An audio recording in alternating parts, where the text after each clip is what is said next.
Bienvenidos a todos a esta conferencia sincrónica sobre un análisis de la Ley 19.587 sobre higiene y seguridad en el trabajo de la República Argentina. ¿Cuál es la agenda propuesta para esta conferencia, para este tema? Vamos a hacer toda una introducción para llegar después hacia el final al análisis propio de la ley. Vamos a hablar un poquito de la prelación normativa, cómo citar una norma legal, dónde buscarlas, los distintos grupos legales relacionados a la higiene y seguridad del trabajo, los primeros antecedentes legislativos, el contexto internacional, el contexto de Latinoamérica, qué deudas tiene esta ley todavía, cómo surge la ley en el contexto político de la época y posteriormente vamos a hacer un análisis artículo por artículo, punto por punto de esta ley. Quien les habla es Néstor, soy el de la foto, no me van a ver durante toda la conferencia, prefiero priorizar la presentación que mi imagen y de paso estoy en pantufla y remera charlando con ustedes de manera sincrónica. ¿Dónde pueden encontrarme? La página web, tienen ahí Eventbrite donde están los cursos para contratar, mi correo electrónico profesional, el WhatsApp institucional o empresario, el Telegram, perdón, la dirección de Telegram y las redes sociales, las 3 redes sociales por donde habitualmente publico cosas y por cualquiera de estos medios si me contactan me van a poder preguntar algo o pedir si tienen alguna necesidad. El material de lectura. El material de lectura es nuevito, lo edité, lo publiqué en mayo del mes pasado de este año. Así que ahí tienen el lugar en la web de Red Proteger, en el área de editorial, ahí van a encontrar toda la serie legislativa y van a poder encontrar y bajar este material que no está a la venta, es para uso básicamente profesional y educativo. Prelación normativa. Vamos a ver si este tema es sencillo. Aclaro, no soy abogado, no soy especialista en derecho, lo explico desde mi óptica de profesional de la ingeniería, desde haber estudiado e intentado entender un poquito de legislación para poder llevarla a la práctica y especialmente para poder explicarla a mis alumnos, de los cuales he tenido que ponerme a leer un poco nada más. La pirámide legal, la prelación normativa, está la Constitución arriba, vienen las leyes, los decretos, las resoluciones y las disposiciones. Por lo menos hasta acá es lo que se usa habitualmente en materia de higiene y seguridad en el trabajo. ¿Qué es la prelación normativa? Es la jerarquía que tienen las distintas normas. Y esta jerarquía implica que una norma de rango inferior, por ejemplo, un decreto, no puede contradecir una norma de rango superior, por ejemplo, una ley. O una resolución no puede contradecir a un decreto. Y una norma puede solamente ser derogada y modificada por una norma de igual rango. Estos son algunos aspectos, es decir, un decreto no puede derogar una ley, una resolución no puede derogar un decreto y un decreto no puede modificar una ley. Son algunas cuestiones que está bueno saber y recordar. ¿Cómo citar una norma legal? Acá nos vamos a detener un poquito porque he visto varios errores y a veces lo hacemos y lo hacemos mal. Entonces vamos a repasar algunas cuestiones. De paso, ya que estamos, hablamos de la Constitución, hasta donde conozco solamente aparece el artículo 14 bis, donde dice el trabajo en sus diversas formas gozará de la protección de las leyes, las que asegurarán al trabajador condiciones dignas y equitativas de labor.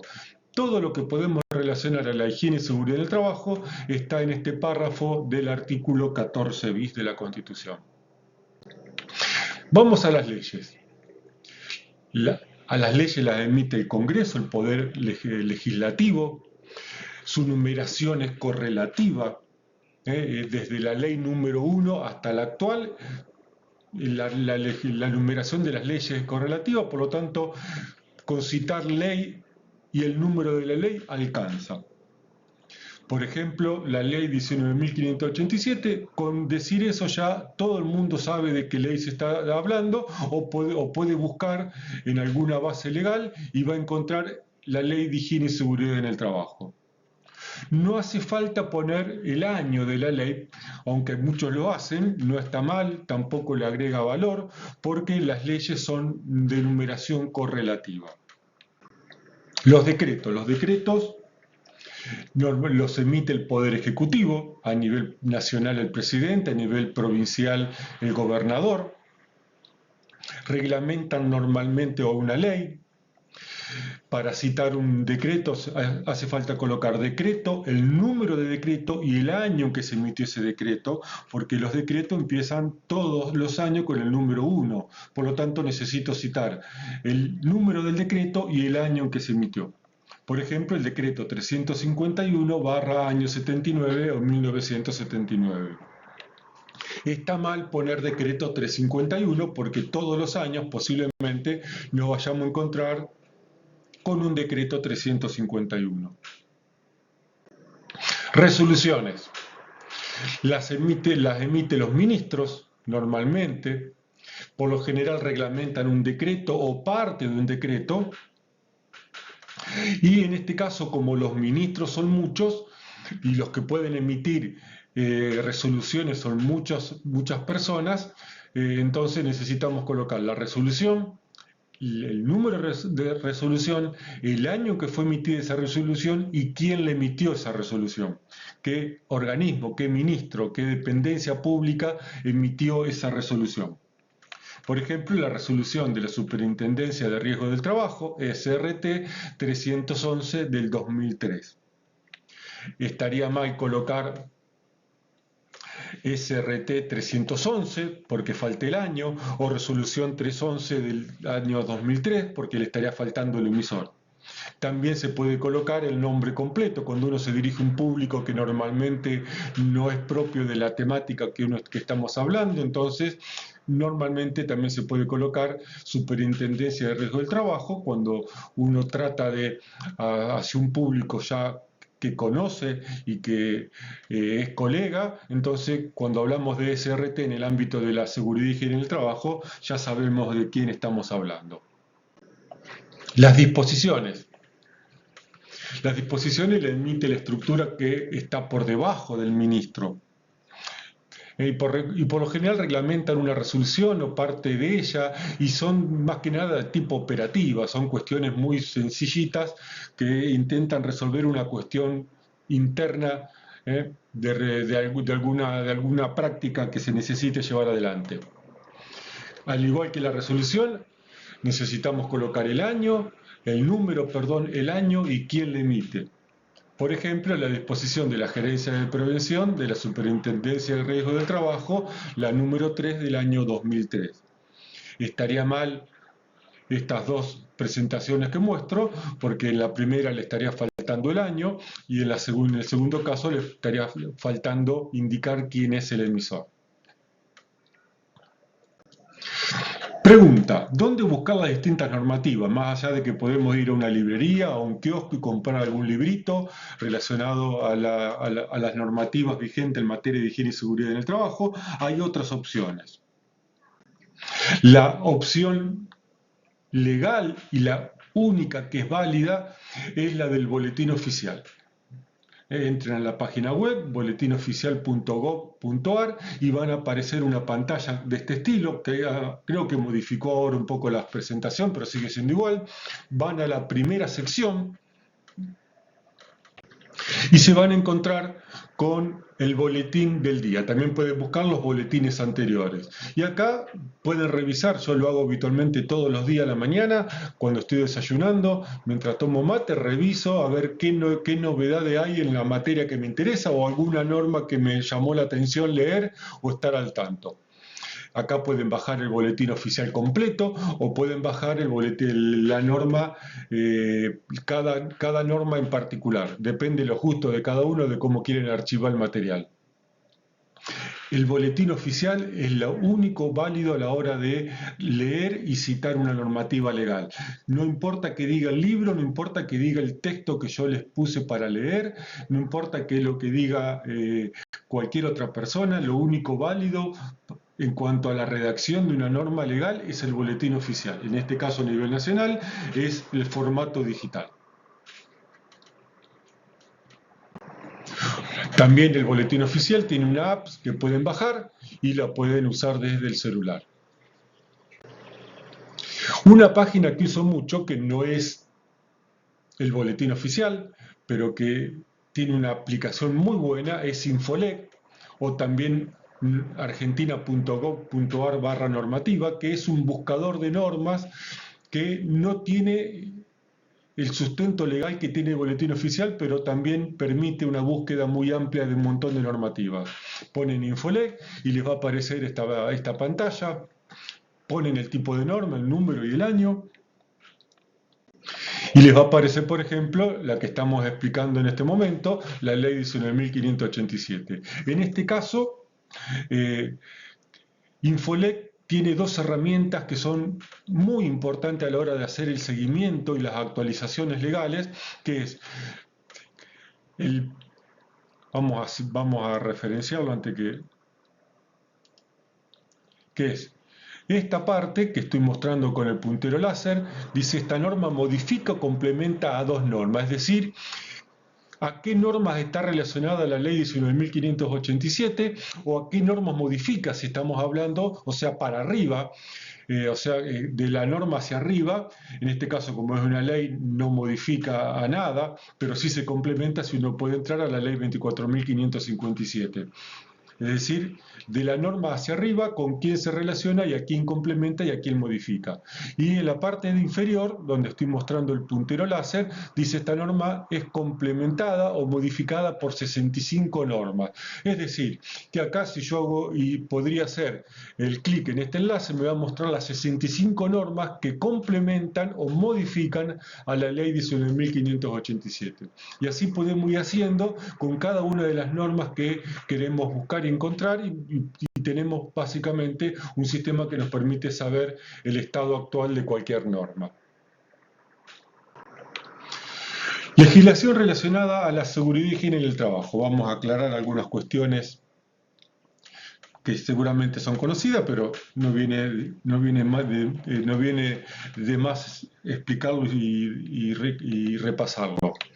Los rubros en la materia que nos vamos a encontrar relacionados a la higiene y seguridad en el trabajo es la propia ley 19.587, que es la que vamos a analizar dentro de poco, que es la única norma en el país que organiza la higiene y seguridad en el trabajo en áreas laborales o de trabajo. También esta norma, como ya seguramente saben los que están escuchando la conferencia, regula aspectos técnicos: instalaciones eléctricas, red de incendio, montacarga, equipos sometidos a presión y un montón otros de temas: ruido, vibraciones, iluminación, calor o carga térmica, etc. También tenemos relacionada a la higiene y seguridad en el trabajo la ley de riesgo del trabajo, la ley 24.557, que esta ley trata de accidentes y enfermedades de trabajo. Aunque en algunos casos tiene cuestiones de prevención y de protección, porque obviamente con el tiempo ha ido incorporando estas cuestiones, es una ley que trata sobre el resarcimiento ante una enfermedad y ante un accidente del trabajo, todo el sistema de denuncia, de registro, etc. Pero también tenemos otros grupos legales que regulan aspectos técnicos, no que organizan la higiene y seguridad en el trabajo, pero sí que regulan aspectos técnicos. En este caso, por ejemplo, tenemos a nivel nacional, siempre estamos hablando, la ley 13.660, que trata el tema de combustibles derivados del petróleo, dentro de las cuales tenemos las normas del Energas, por ejemplo, que trata temas de incendio también, de cómo tiene que ser la protección contra incendio en una estación de servicio, en un parque de tanque de combustible, en una refinería. Tenemos también, para citar, la ley 20.429 de armas y explosivos, donde tenemos el capítulo propio de explosivos. que además de aplicar la ley 19.587, también si tengo un depósito de pirotecnia, deberíamos estar aplicando esta ley 20.429. Y como último ejemplo tenemos también la actividad nuclear, donde hay un montón de cuestiones propias y específicas relacionadas a la seguridad operativa y de las instalaciones y también la seguridad de los trabajadores. Vamos a nuestra ley 19.587. ¿Cómo está organizada?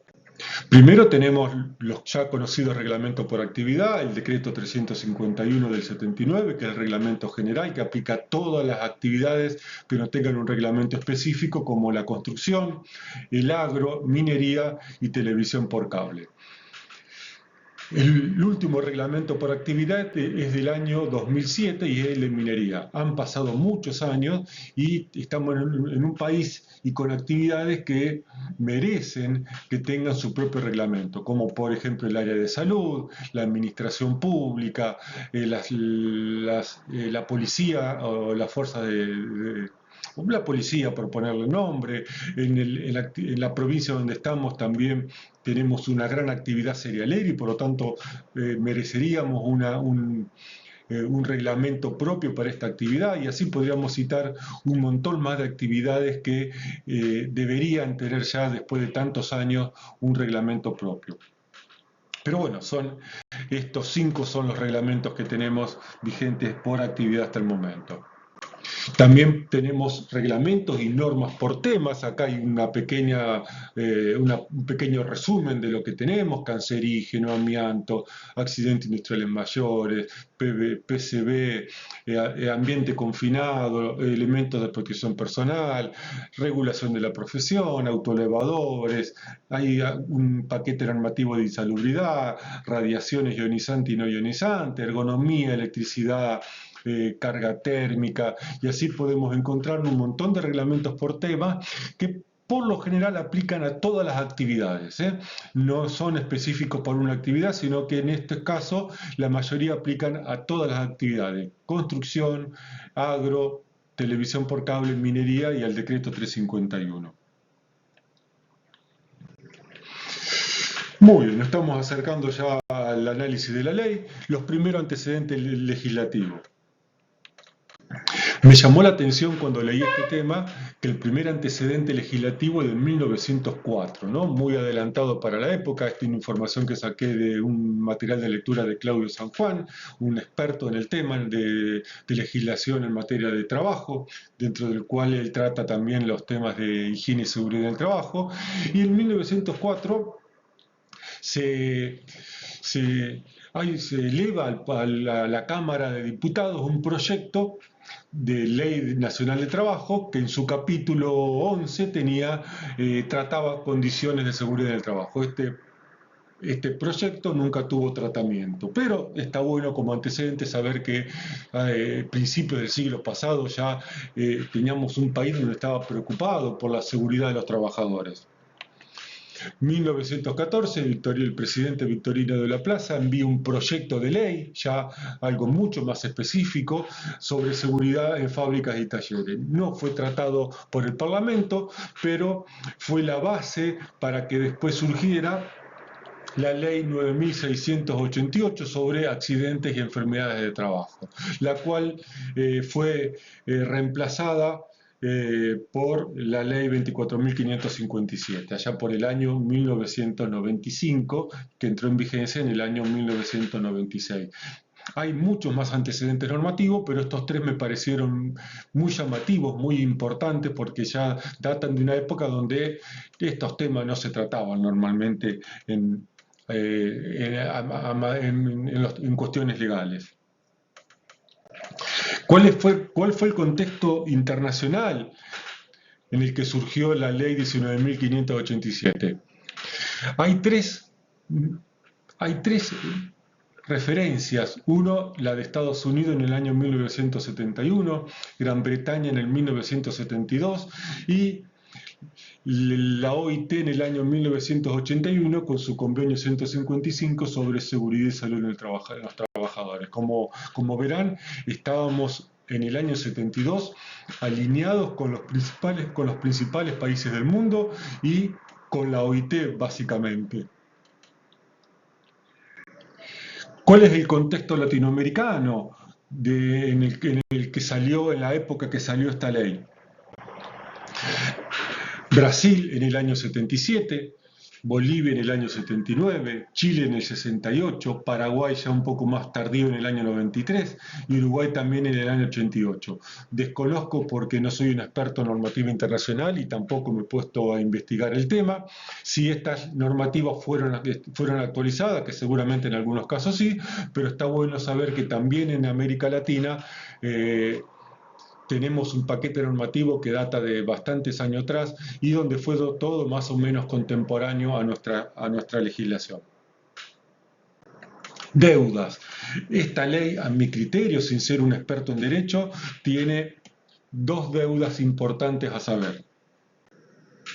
Primero, que no está plasmado el derecho de los trabajadores a la participación en cuestiones relativas a la salud y seguridad en el trabajo, es decir, los famosos comités de salud y seguridad en el trabajo.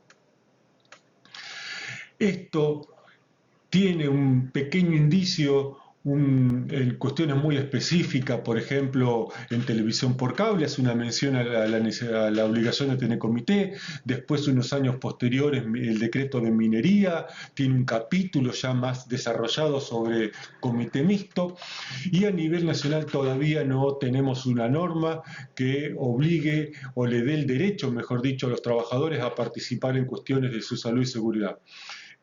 Tenemos sí casos provinciales como Santa Fe, la provincia de Santa Fe en el año 2008 sacó su propia ley y después provincia de Buenos Aires, si mal no recuerdo, en el año 2011 o 2012 sacó su ley y hasta ahí donde tengo referencia de legislaciones provinciales en materia de comité mixto de salud y seguridad en el trabajo. La otra deuda que tiene esta ley es el derecho de los trabajadores para parar o negarse a trabajar cuando está en peligro la vida o su salud. Igualmente este tema lo trató la ley 27.323 que modificó, mejor dicho, el artículo 75 de la ley de contrato de trabajo. No está dentro del paquete de la ley 19.587, pero obviamente está dentro de la normativa que hace a los contratos de trabajo. Y esta ley y esta modificación del artículo 75 introduce también lo que le está faltando a la ley, que es algo bien específico sobre el deber de seguridad del empleador, aunque está claro en la ley 19.587 que el empleador tiene la obligación de velar por la salud y la seguridad de sus trabajadores.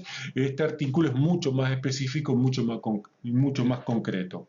Vamos a ver este artículo 75 modificado. La primera parte trata sobre el deber de seguridad del empleador. Dice: el empleador debe observar las pautas y limitaciones de la duración del trabajo establecido en la ley, demás normas reglamentarias, y bueno, así sigue leyendo, ustedes lo pueden leer completo en el material de lectura que le di, si no lo pueden buscar en internet.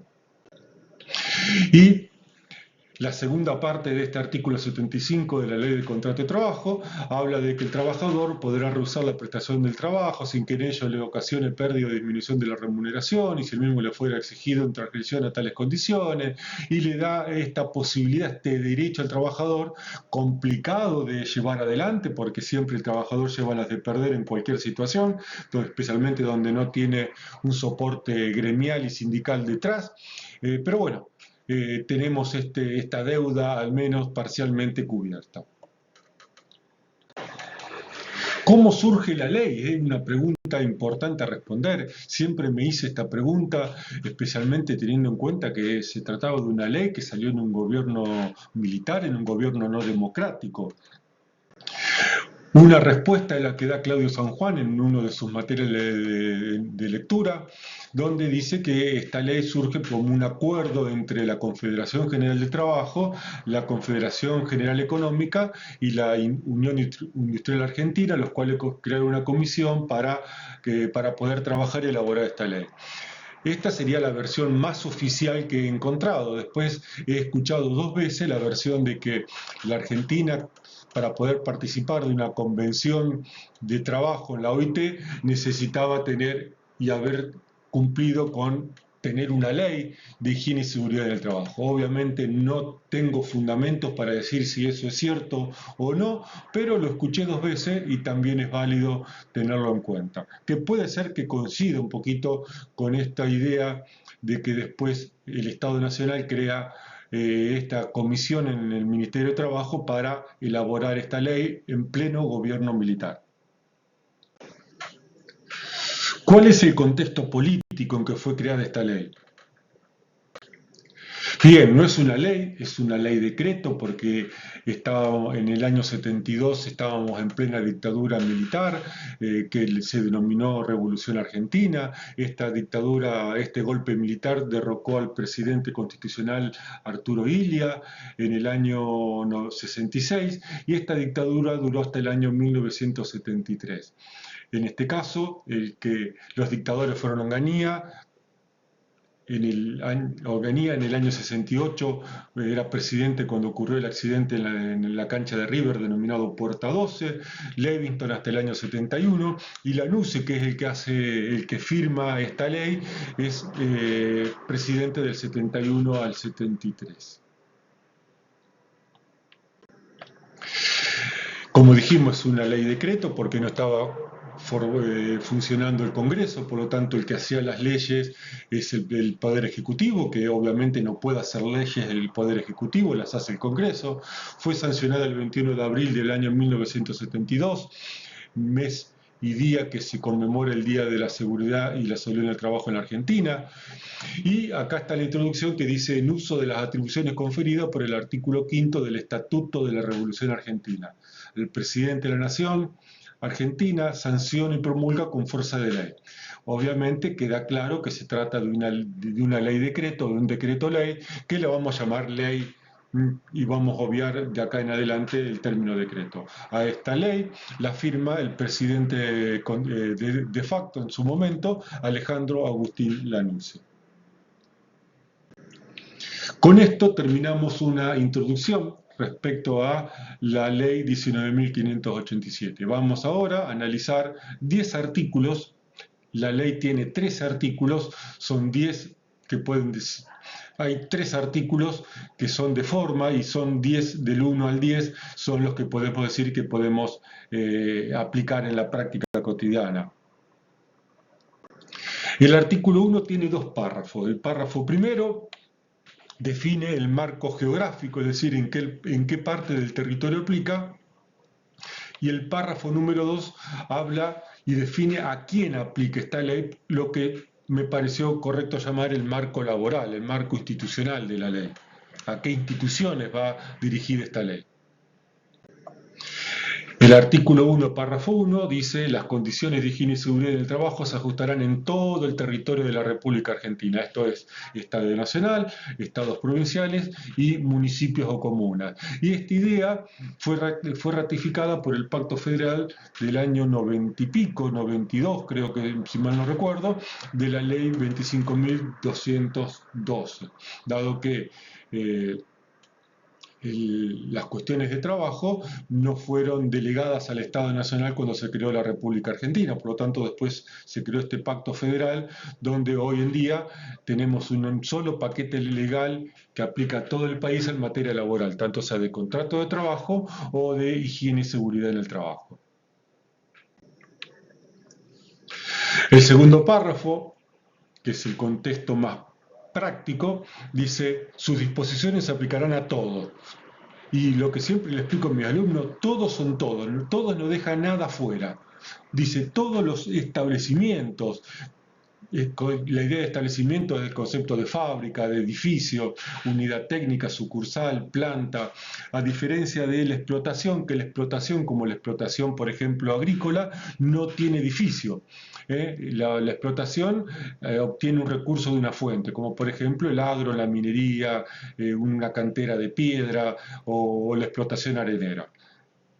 Entonces aplica a todo tipo de establecimiento y explotación y no deja ninguno, absolutamente ningún tipo de establecimiento fuera de esta ley. Sigue diciendo, persigan o no fines de lucro, es decir, con fines de lucro tiene finalidad económica de ganar dinero y sin fines de lucro una finalidad social, como una ONG o un club, por ejemplo, que no tiene una finalidad netamente económica, sino de brindar un servicio a la sociedad. Cualesquiera sean la naturaleza económica de las actividades. No está muy claro qué significa, pero indagando un poquito podemos entender que trata de la actividad económica de relacionada a la materia prima, a la transformación y así también como los servicios. El medio donde ellas se ejecuten, podemos entender por medio, aire, tierra, bajo la tierra, agua y un etcétera por las dudas que exista algo más allá. El carácter de los centros y puestos de trabajo, es decir, todos, no importa la forma o la modalidad que puedan tomar estos centros o estos puestos de trabajo. Y todas las cosas que se usen en los puestos, en los centros de trabajo, con el objetivo del cumplimiento del que persigue esa explotación o ese establecimiento. No importa las máquinas, no importa los elementos, los dispositivos, los procedimientos que se utilicen.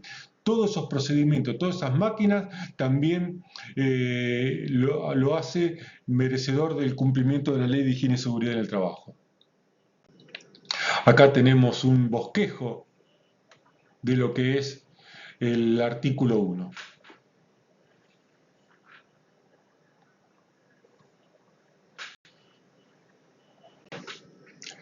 El artículo 2 es una continuación del artículo 1 y está también dividido en dos partes y habla y define y deja muy claro qué es un establecimiento, qué es una explotación, qué es un centro, un puesto de trabajo. Así ya evitamos cualquier definición extralegal. Y también termina por definir y por dejar en claro quién es el empleador en este juego laboral, quién es el empleador y quién es el trabajador. Vamos al articulado. A los efectos de la presente ley, es decir, lo que va a decir es válido solamente para esta ley, el concepto de establecimiento, explotación, centro de trabajo, puesto de trabajo, es un lugar donde se trabaja, donde se hacen tareas de cualquier índole o naturaleza. Hay una persona trabajando y eso representa un establecimiento, una explotación, un centro de trabajo o un puesto de trabajo. Las cuatro palabras denotan la idea de persona trabajando en algún lugar haciendo algo en relación con un empleador. No importa si el trabajador es permanente, su permanencia es circunstancial o transitoria o es eventual. Si hay una relación de trabajo, se aplica esta ley. No solo aplica al establecimiento principal, sino también incluye aquellos lugares que no están asociados físicamente al primer establecimiento, como puede ser un depósito, una playa o cualquier otra dependencia anexa o conexa que tenga el establecimiento principal o la explotación. Acá podemos ver un bosquejo de la primera parte del artículo 2. Un mapa conceptual, podríamos decir, si es que se puede considerar esto un mapa conceptual. El artículo 2 habla del empleador. El término empleador designa, es decir, el empleador es una persona física, es decir, un ser humano de carne y hueso con capacidad de adquirir derecho y contraer obligaciones. Cualquier persona de las que está escuchando en este momento la conferencia es una persona física con DNI y CUIT. ¿Vale? O persona jurídica. La persona jurídica es una organización que también tiene derechos y obligaciones como una persona física, pero no existe como persona física. Es una sociedad anónima, por ejemplo. Este empleador, persona física o jurídica, puede ser privada o puede ser pública, el Estado. También el Estado tiene obligación de cumplir con esta ley, aunque a veces el propio Estado es el principal incumplidor de las cuestiones legales en materia de salud y seguridad en el trabajo y de las cuestiones de contrato de trabajo muchas veces también. Y en este caso dice que utiliza la actividad de una o más personas y aclarando, si uno tiene al menos un solo trabajador, no importa siendo que si lo tiene en una relación o contrato de trabajo, se transforma inmediatamente en un empleador, sea la relación legal o sea la relación del color que ustedes quieran ponerle, negra, blanca, rosada, gris o verde. No importa la relación o el contrato de trabajo. Y acá tenemos un esquema de lo que es la segunda parte del artículo 2.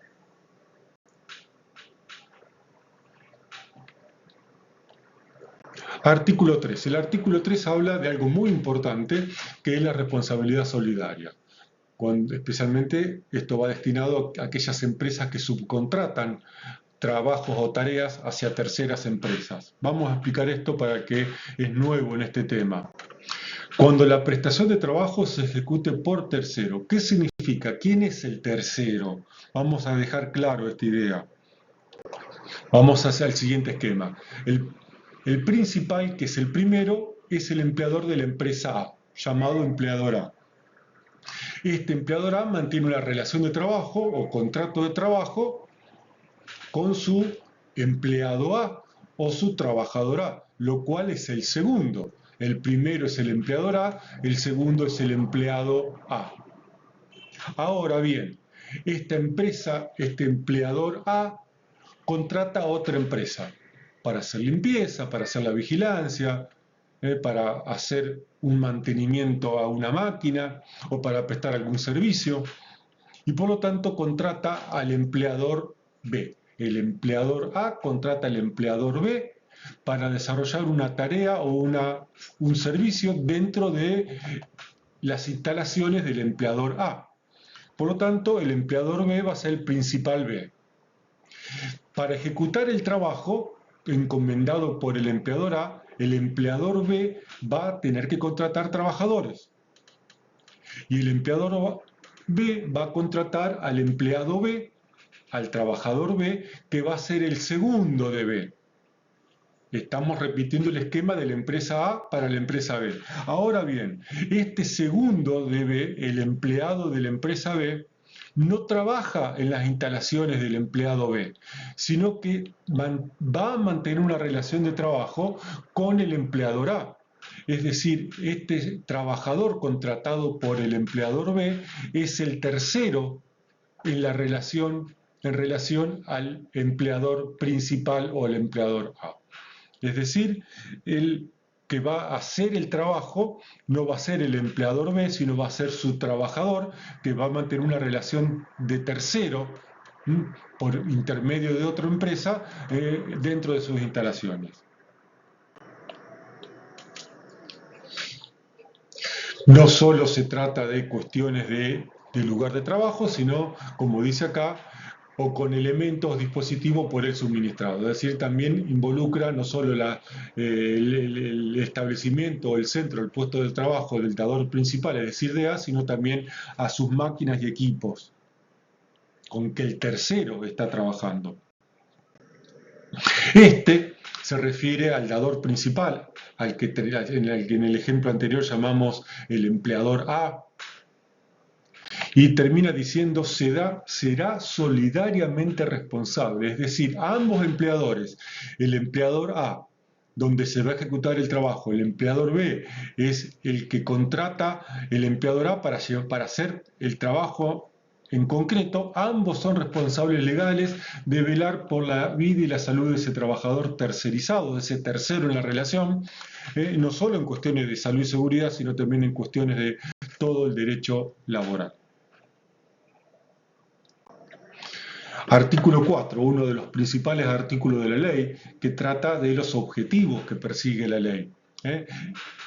Estos son los objetivos que tiene como finalidad la ley. ¿Qué busca la ley cuando se escribió? Está definido en el artículo 4.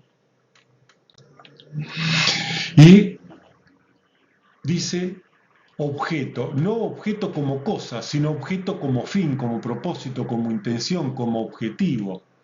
Y este artículo 4 habla de los objetivos que impone la ley, la principal ley en el tema, a todas las actividades y a todos los actores sociales relacionados a la higiene y seguridad en el trabajo. ¿Quiénes son los actores sociales? El Estado nacional y provincial, la Superintendencia de Riesgo del Trabajo, las aseguradoras de riesgo del trabajo, gremios y sindicatos, asociaciones empresarias, empleadores, trabajadores y un etcétera por las dudas de que me estoy olvidando a alguien. Y aclaro esto, no se trata del objetivo enfocado hacia los servicios de medicina y de higiene y seguridad del trabajo, sino a los objetivos que persigue la ley y que persigue todo el sistema de riesgo del trabajo. Cuando alguien, bueno, lo dejamos acá para no complicar la explicación y que no se vuelva engorrosa. Vamos a repasar cada uno de los 4 objetivos que establece esta ley. Se trata de el principal objetivo de la ley, por lo menos el que más me toca en el corazón y de todos los objetivos planteados es obviamente el de mayor valor, que es proteger la vida, preservar y mantener la integridad psicofísica de los trabajadores. Todavía tenemos una deuda con la parte psico, pero bueno, yo creo que en algún momento este país va a dar un bataclazo sobre el tema y vamos a avanzar sobre la parte psicológica de los trabajadores.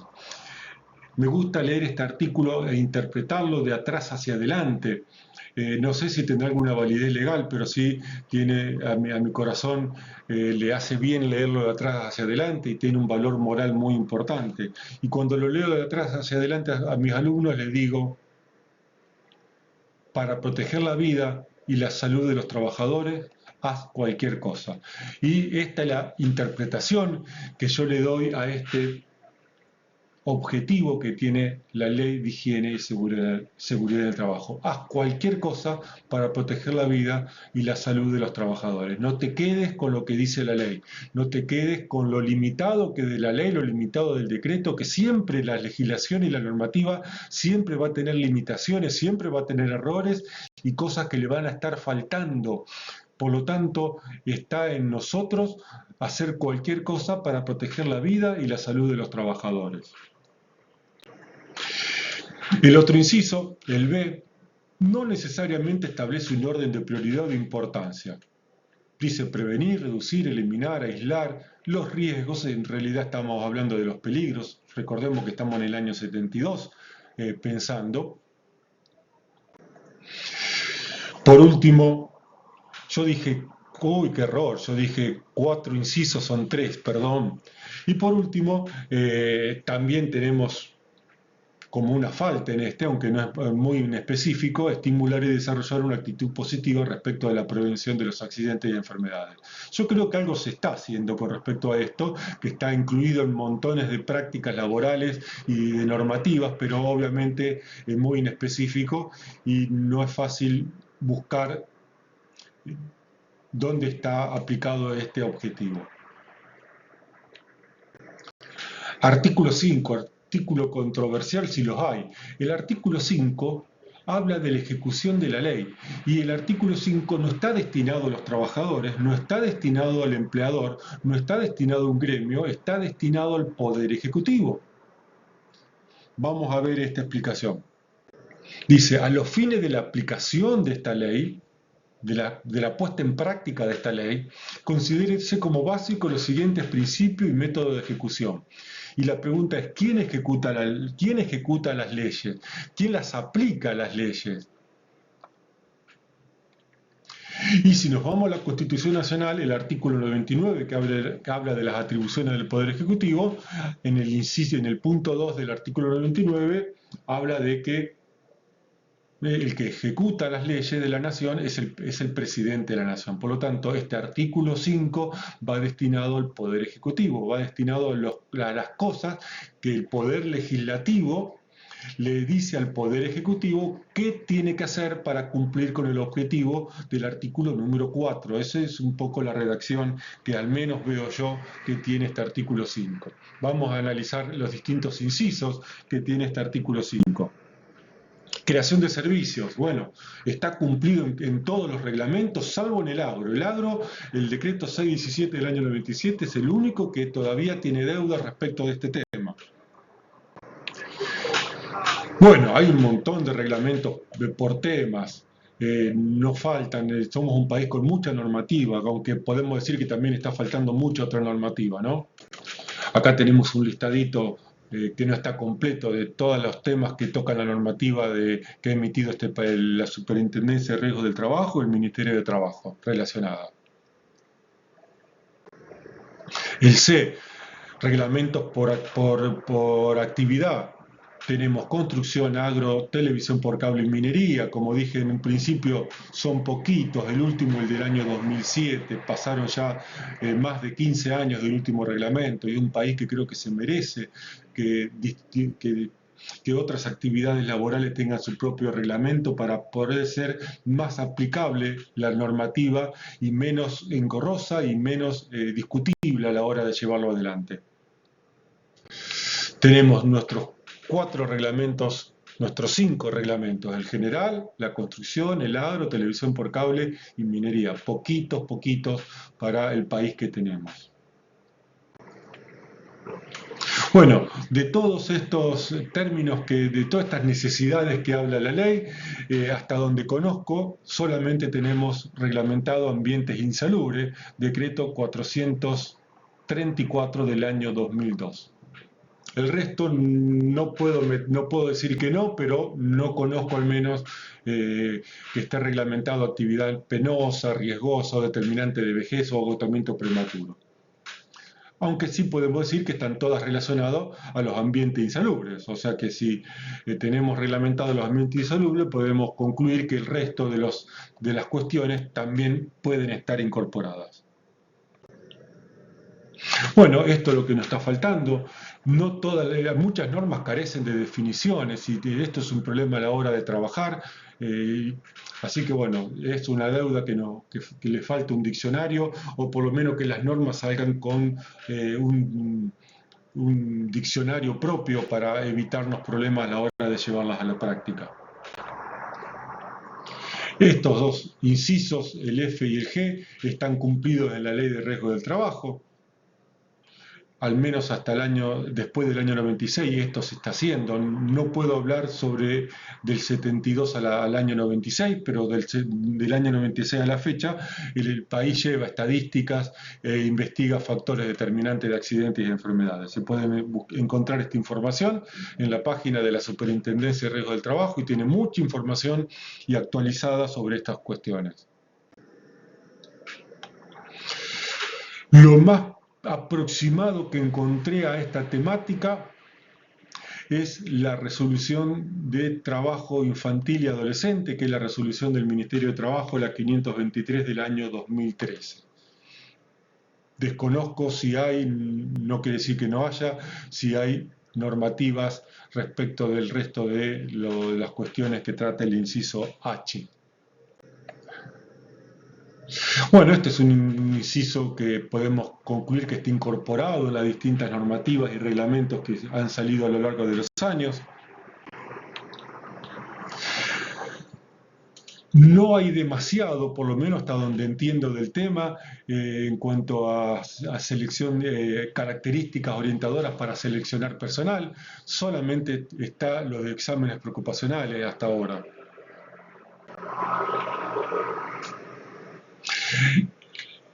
La Superintendencia de Riesgo del Trabajo, como autoridad de aplicación de la Ley 19.587, no autoriza o deja de autorizar el funcionamiento de ninguna empresa. No tiene normativa que uno diga, bueno, voy a hacer una fábrica mañana y necesito pedirle permiso a la Superintendencia de Riesgo del Trabajo, o que la Superintendencia tenga una serie de requisitos para habilitar o poner en funcionamiento una empresa, un establecimiento, una explotación. Hasta donde conozco, no lo hace y mis años de trabajo nunca lo he tenido que hacer.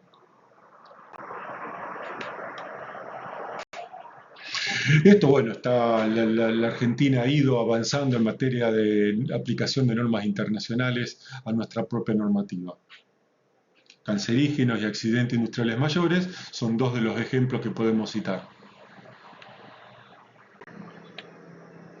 Sí, podemos decir que este tema de difusión y publicidad con intensidad variable, se puede decir que sí, que existe, que se cumple.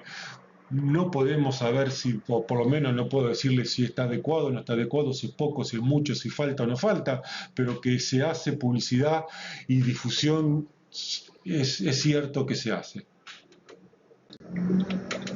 Y por último, los exámenes preocupacionales, este inciso, el último inciso del artículo 5, están cumplidos, en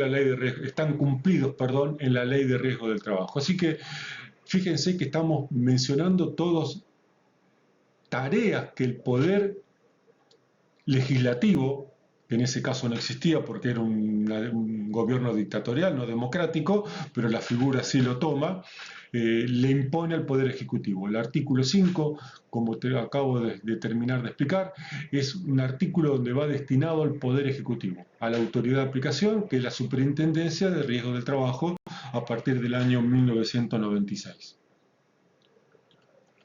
Artículo 6 y artículo 7 también van destinados al Poder Ejecutivo. Esto no va destinado al empleador, no va destinado a cuando el empleador tiene que hacer una norma, va destinado al Poder Ejecutivo, que es el que reglamenta la ley. El artículo 6 dice las reglamentaciones de las condiciones de higiene de los ambientes de trabajo. Las reglamentaciones las hace el Poder Ejecutivo, las hace la Superintendencia de Riesgo del Trabajo en representación del presidente.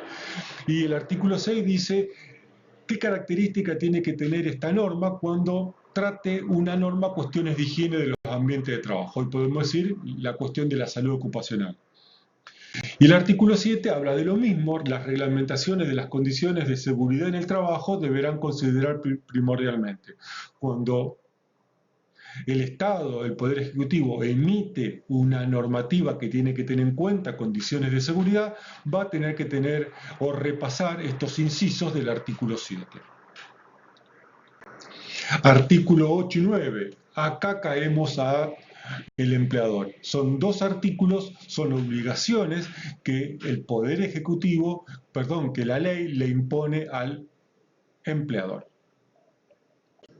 El artículo 8 entiendo que es el artículo 4, pero enfocado hacia el empleador. Mientras el artículo 4 está enfocado hacia todo el mundo laboral, hacia todos los actores sociales, incluido el propio Poder Ejecutivo, el artículo 8 es casi exactamente lo mismo, pero está enfocado hacia el empleador. Y esto se complementa con el artículo 75 modificado de la Ley de Contrato de Trabajo. Todo empleador debe adoptar y poner en práctica las medidas adecuadas, haz lo que sea necesario de higiene y seguridad para proteger la vida y la integridad de los trabajadores. Y están los 4 incisos de lo que tiene que hacer el empleador para cumplir con este objetivo de preservar la vida de los trabajadores. Y el artículo 9 ya entramos directamente en las obligaciones del empleador y dice, sin perjuicio de lo que determinen especialmente los reglamentos. Si nos citamos en el año 72 todavía no había reglamentos, por lo tanto, ¿qué está diciendo? Cuando salgan reglamentos y estos reglamentos establezcan obligaciones para el empleador, no se olviden que los que figuran en el artículo 9 siguen estando vigentes. Por lo tanto, todas las obligaciones que aparecen en los reglamentos posteriores se suman a las obligaciones del artículo 9 de la Ley 19.587. Y acá tenemos todas las obligaciones que tiene el empleador. Disponer de exámenes preocupacionales, mantener las máquinas y equipos, instalar equipos necesarios para renovar el aire, mantener en buen estado de conservación las máquinas y equipos, evitar acumulación de desechos, eliminar, aislar y reducir ruido y vibración, instalar equipos para afrontar los riesgos en caso de incendio, depositar las sustancias peligrosas con el resguardo consiguiente, disponer los medios para los primeros auxilios, colocar carteles y avisos, proveer capacitación y denunciar accidentes y enfermedades de trabajo. Son un listado bastante importante de cosas que son más que obvias, pero es importante a la hora después de que el Poder Ejecutivo, cuando inspecciona, pueda imponer estas obligaciones al empleador citando el artículo 9. Y ya terminando, llegamos al artículo 10, que habla en este caso del destinatario de esta ley, porque hay que entender que el empleador no necesita de una ley para, el que necesita la ley es el trabajador para que el empleador cumpla y se encuadre dentro de determinados requisitos. El trabajador es la parte más débil de la relación entre el empresario, el empleador y el empleado. Así que las leyes son, en este caso, para proteger al trabajador.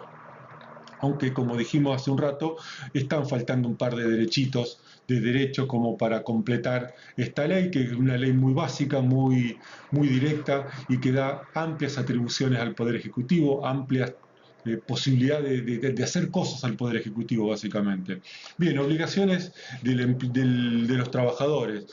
Y no se olviden de explicársela a los trabajadores cuáles son sus obligaciones.